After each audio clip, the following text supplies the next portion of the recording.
பாப்பாவுக்கு 3 month complete ஆகிடுச்சு. Oil massages start பண்ண போகிறேன். சில பேர் குழந்தை பிறந்ததுலேருந்தே ஆயில் மசாஜ் பண்ணுவாங்க. பட் நான் டாக்டர்கிட்ட கேட்டப்போ 3 மந்த்க்கு அப்புறமா ஸ்டார்ட் பண்ணுங்க அப்படின்னு சொல்லியிருந்தாரு. லாஸ்ட் 20 தான் வந்து பாப்பாவுக்கு 3 மந்த் கம்ப்ளீட் ஆச்சு. ஸோ இந்த மந்த்லேருந்து ஸ்டார்ட் பண்ணலான்னு இருக்கேன். ஸோ எந்த ஆயில் வாங்கலான்னு நிறைய சர்ச் பண்ணி பார்த்தேன். இந்த ரூட்ஸ் அண்ட் ஆயிலில் வந்து நல்ல ரிவ்யூஸ் இருந்துச்சு பாதாம் எண்ணெய்க்கு. ஸோ அதுதான் ஆர்டர் பண்ணியிருந்தேன். இன்றைக்கி தான் அது ரிசீவ் ஆகிருந்துச்சு. ஓப்பன் பண்ண நல்ல பேக்கிங், கண்ணாடி பாட்டில் அப்படிங்கிறதுனால நல்லா கவர் பண்ணி அனுப்பிச்சிருந்தாங்க.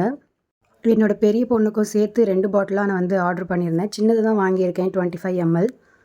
நீங்கள் யாராவது இதுக்கு முன்னாடி இந்த ஆயில் யூஸ் பண்ணியிருந்தீங்கன்னா கமெண்ட்டில் சொல்லுங்கள். எப்படி இருக்குது, எப்படி யூஸ் பண்ணீங்க அப்படின்னு சொல்லி நானும் தெரிஞ்சுக்கிறேன். சில பேர் வந்து குழந்தைங்கள கலர் ஆக்கணும் அப்படிங்கிறதுக்காக நிறைய விஷயங்கள் ட்ரை பண்ணுவாங்க. அப்படி எதுவும் பண்ணாதீங்க. எல்லா கலரும் அழகு தான், எல்லா குழந்தைங்களும் அழகு தான். ஜஸ்ட் அவங்கள கெமிக்கல் ஃப்ரீயாக நேச்சுரல் ப்ராடக்ட் வச்சு அவங்களோட ஸ்கின்னை ஹெல்த்தியாக பார்த்துக்கோங்க. அதுதான் அவங்களுக்கு ஒரு ஹெல்த்தியான ஃப்யூச்சரை வந்து உருவாக்கி கொடுக்கும். தேங்க்யூ.